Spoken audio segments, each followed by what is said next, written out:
नमस्कार बच्चों। मैं रिगजिन छोंडोल आप लोगों को हिंदी 9वीं कक्षा की जो नव भारती है उसमें से बेटा U3 का जो सिलेबस है वो है एक कविता है यमराज की दिशा, वो मैं आज आप लोगों को पढ़ाऊंगी।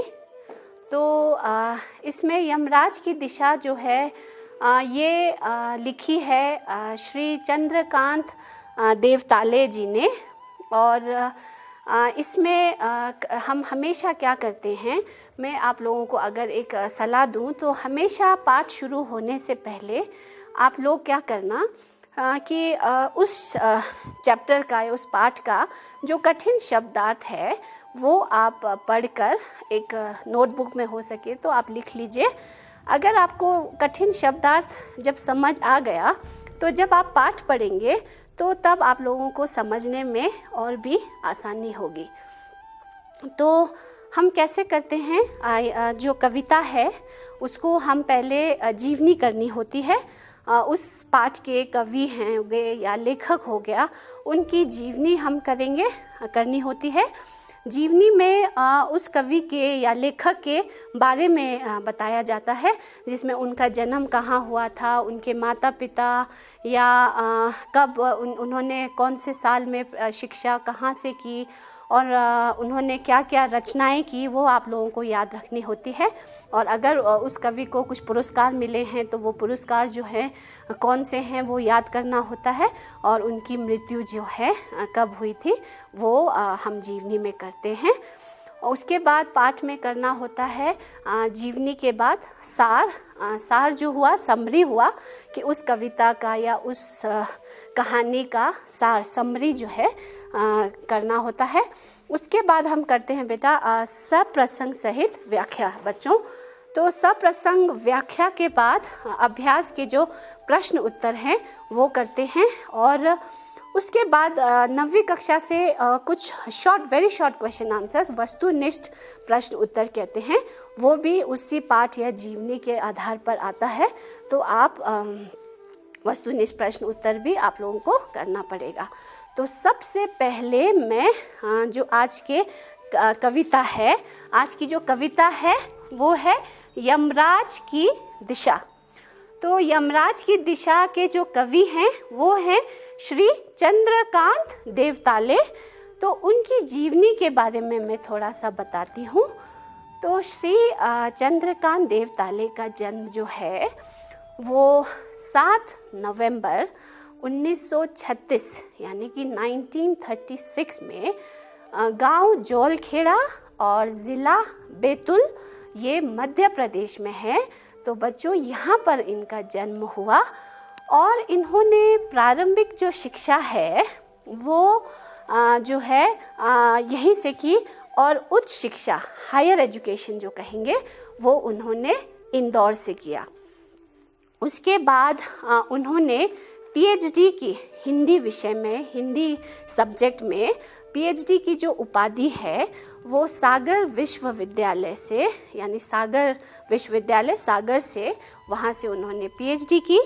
और इनके पिता का नाम था बेटा बेनी राम देवताले और माता का नाम था श्रीमती कांतिमती देवताले। और अब उनकी रचनाओं के बारे में अगर मैं बताऊं तो कुछ रचनाएं प्रसिद्ध जो हैं वो याद रखिए, जैसे कि उन्होंने लिखा हड्डियों में छिपा ज्वर, दीवारों पर खून से, लक्कड़ बग्गा हंस रहा है, भूकंप तप रहा है, पत्थर की बेंच, इतनी पत्थर रोशनी, उजाड़ में संग्रहालय। तो ये जो थी उनकी रचनाएं हैं।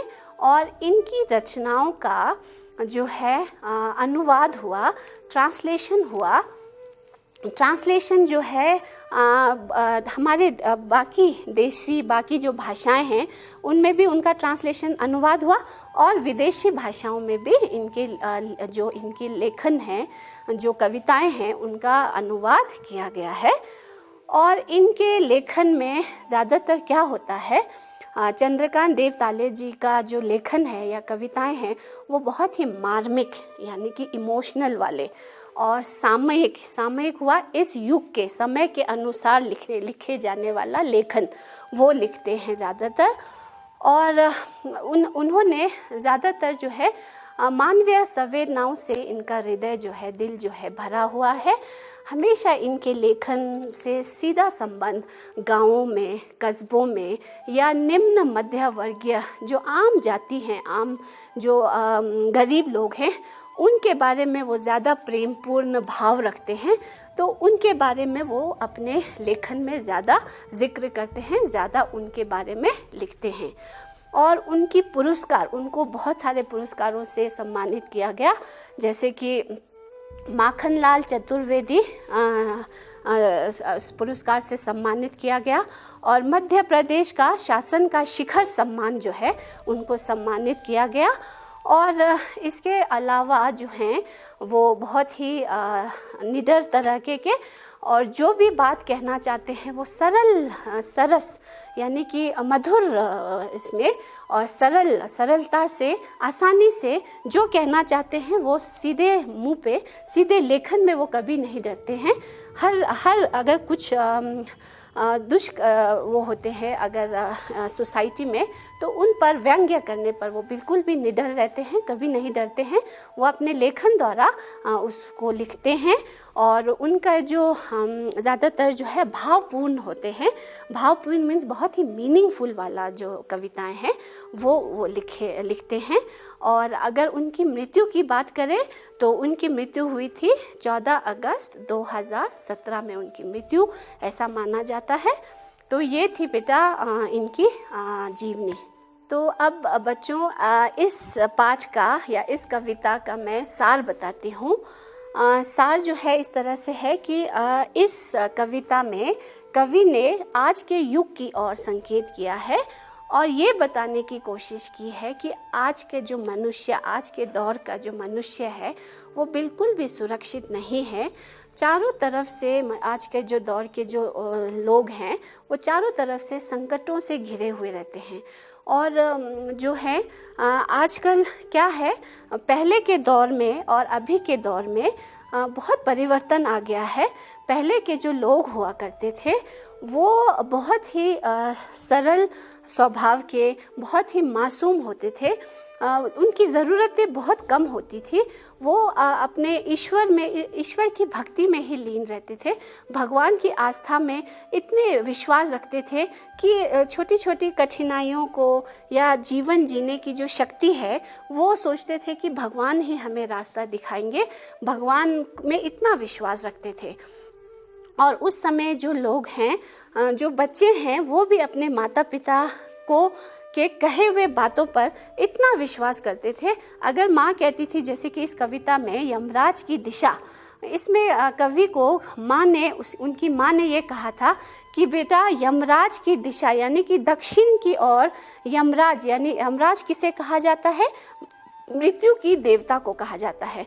तो उनकी माँ समझती थी, या तब के समय के जो लोग हैं वो ये समझते थे कि दक्षिण दिशा में जो है यमराज बसते हैं, मृत्यु के देवता बसते हैं, और उनकी तरफ पैर करना, उनके तरफ पैर करके सोना, उनकी बेइज्जती करना जैसा है, उनका सम्मान करना होता था।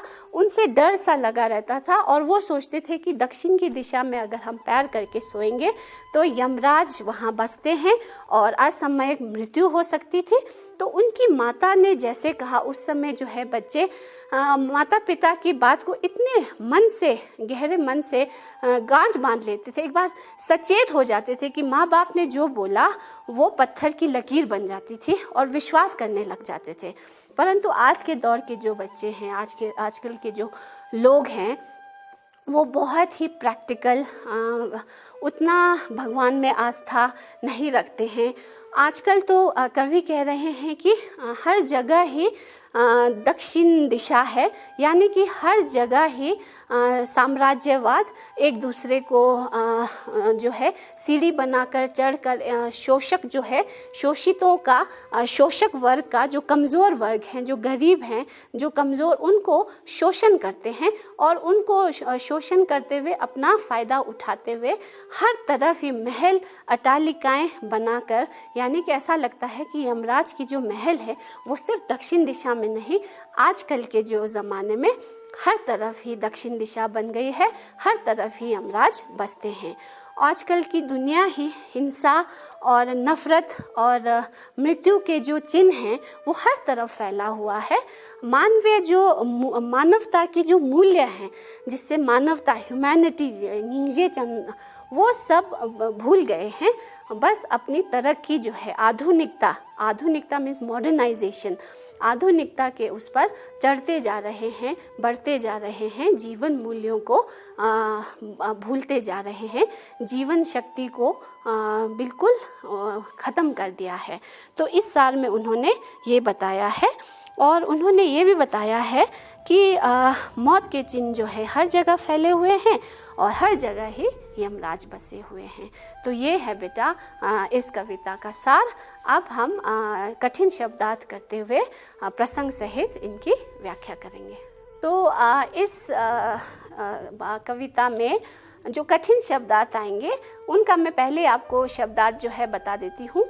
जैसे कि ये जो कविता है इसमें ईश्वर का अर्थ हुआ बेटा भगवान, जताती का अर्थ हुआ प्रकट करती, बर्दाश्त का अर्थ हुआ सहन, क्रोध का हुआ गुस्सा, समझाइश का हुआ समझाना या फायदे का हुआ लाभ, छोर का हुआ किनारा, और जिधर मीन्स जिस तरफ।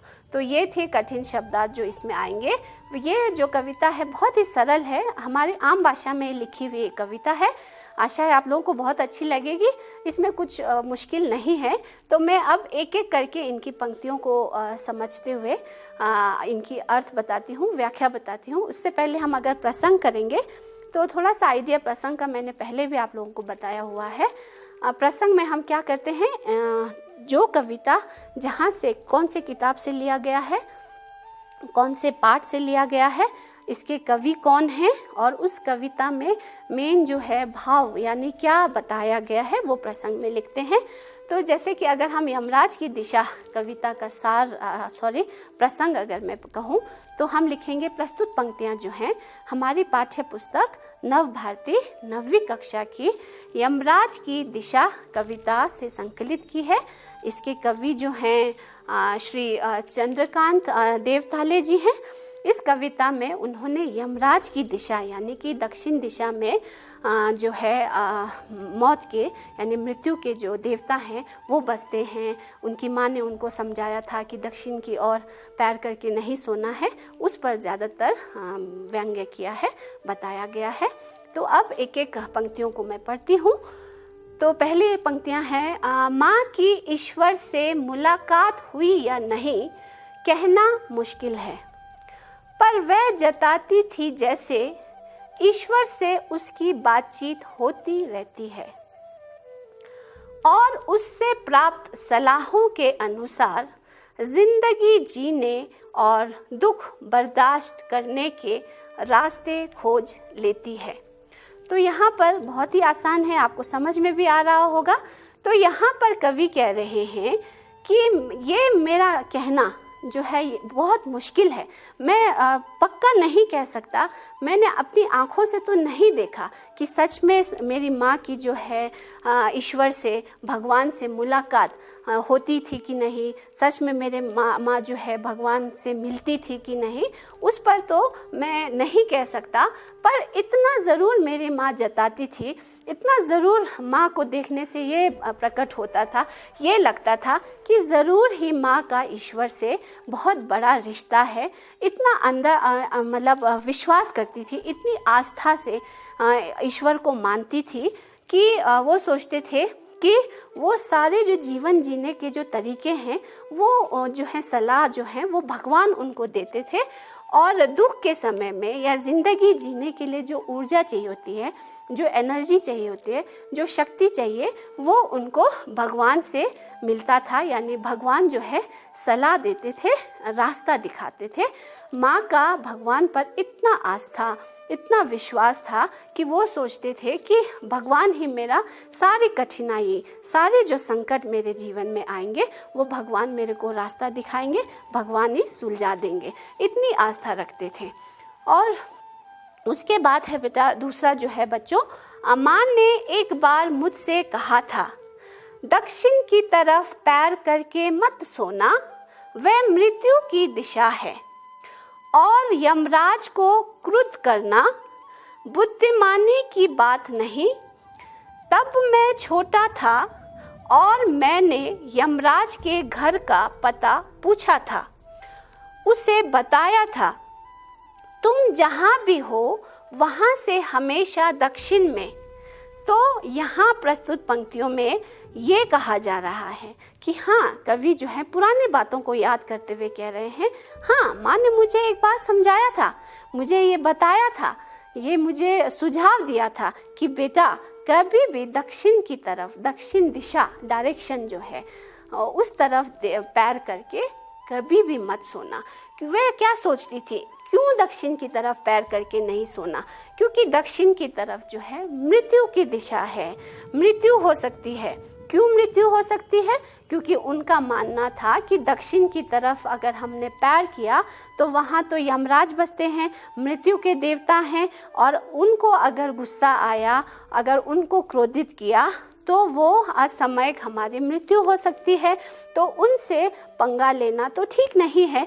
इसलिए वो सोचते थे, कहते थे कि यमराज को क्रुद्ध करना यानी क्रोधित करना यानी गुस्सा करना बिल्कुल भी बुद्धिमानी की बात नहीं है। तब जब ये बातें इनकी माँ ने कहा था तो वो कहते थे कि मैं छोटा था। तब ये जब बातें मेरी माँ ने मुझे समझाया था तो मैं तो बहुत छोटा था। तो मैं तो ये भी सोचने लग गया कि हाँ, सच में दक्षिण दिशा में जो है यमराज बसते हैं। मैं डरने लगा, मैं और सचेत हो गया और मतलब ध्यान से रखने लगा कि मेरे पैर कभी दक्षिण की तरफ ना जाएं। और ये भी मैं पूछने लग गया था कि माँ, यमराज का जो पता है घर का वो किस तरफ है, कहाँ से मुझे यमराज के घर का पता मिलेगा, और तुम जहाँ भी हो वहाँ से हमेशा। और माँ ने मुझे क्या बताया था? माँ ने मुझे बताया था कि तुम जहाँ हो, जिस जगह पर हो, उसके दक्षिण की तरफ जो है यमराज की दिशा है, यमराज बसते हैं।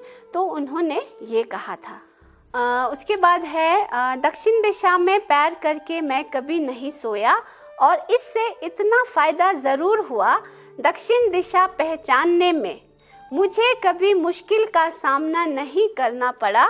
मैं दक्षिण में दूर दूर तक गया और मुझे हमेशा माँ याद आई। दक्षिण को लांघ लेना संभव नहीं था, होता छोर तक पहुँच पाना तो यमराज का घर देख लेता, पर आज जिधर भी पैर करके सो वही दक्षिण दिशा हो जाती है। सभी दिशाओं में यमराज के आलीशान महल हैं और वे सभी मैं एक साथ अपनी दहकती आंखों सहित विराजते हैं। माँ अब नहीं है और यमराज की दिशा भी वह नहीं रही जो माँ जानती थी। तो इन पंक्तियों में बेटा बच्चों ये कहा जा रहा है कि उसके बाद जिस दिन से उनकी माँ ने कहा कि दक्षिण दिशा में यमराज बसते हैं, उस दिन से मैं दक्षिण दिशा में पैर करके कभी भी नहीं सोया। पर इससे मुझे इतना ज़रूर फ़ायदा हुआ कि मुझे दक्षिण दिशा जो है पता करने में बिल्कुल भी परेशानी नहीं आई। मैं दक्षिण दिशा को पहचानने लगा। और कवि जो हैं बहुत इधर उधर घूमने गए हैं, तो ये बता रहे हैं कि मैं दक्षिण में दूर दूर तक भी घूमने गया था, परंतु वही जो बचपन में जो बात माँ ने समझाई थी कि दक्षिण को नहीं लांघना है, उसको क्रॉस नहीं करना है, तो इसलिए दक्षिण को लांघ लेना तो बिल्कुल भी संभव, पॉसिबल नहीं था। अगर मैं उसके छोर हुआ किनारा, तो उसके किनारे तक भी पहुंच जाऊं तो मैं सोचता था कि मुझे यमराज का जो महल है वो दिख जाएगा, परंतु मैं जिधर भी पैर करके सोऊं वही दक्षिण दिशा हो जाती है। परंतु आजकल जो है अब तो ऐसा वक्त आ गया है, ऐसा माहौल, ऐसा आज के जो युग है वो ऐसा हो गया है कि हर जगह ही दक्षिण दिशा है, हर तरफ ही मौत के चिन्ह जो हैं, हिंसा जो है, नफ़रत जो है, हर जगह फैला हुआ है। हर जगह ही मृत्यु के देवता बसे हुए हैं, हर जगह ही दक्षिण दिशा है, हर जगह ही यमराज के महल हैं, ऐसा लगता है। और वो कह रहे हैं कि मेरी माँ अब तो नहीं रही, परंतु वो जो उनकी जो बातें हैं वो अभी भी मेरे मन में रहती हैं कि यमराज की दिशा जो है, जो पहले माँ ने बताया था, वो इस समय अब इस युग में तो वो बिल्कुल भी वो बात जो है नहीं है, पहले के जैसा युग अभी नहीं है। हर तरफ ही यमराज बसे हुए हैं। जो साम्राज्यवाद हैं वो निम्न वर्ग को अपने फ़ायदे के लिए उनका शोषित करते जा रहे हैं। और यही इस कविता का प्रसंग व्याख्या है बेटा। अब प्रश्न उत्तर जो है वो बहुत सिंपल है, आप लोग खुद ही करने की कोशिश करना। अब मैं आप लोगों को थोड़ा सा वस्तुनिष्ठ जो है इस पोएम को आपको समझ आया है कि नहीं वो देखने के लिए मैं थोड़ा सा वस्तुनिष्ठ करती हूँ। तो पहला प्रश्न है मेरा, माँ किससे बातचीत करने जैसी जताती थी? तो आप लोग बता सकते हो, माँ जो है ईश्वर से बातें कर रही है ऐसा जताती थी, ऐसा प्रकट होता था। माँ किस अपने दुख के समय जो माँ है वो किससे सलाह लेती थी? जो संकट हैं, जो कठिनाइयाँ हैं, जो परेशानियाँ, उनको सुलझाने के लिए किससे सलाह लेती थी? तो ईश्वर से लेती थी। माँ ने किस दिशा में पैर करके सोने के लिए मना किया था? माँ ने दक्षिण दिशा में पैर करके नहीं सोना है ये बताया था।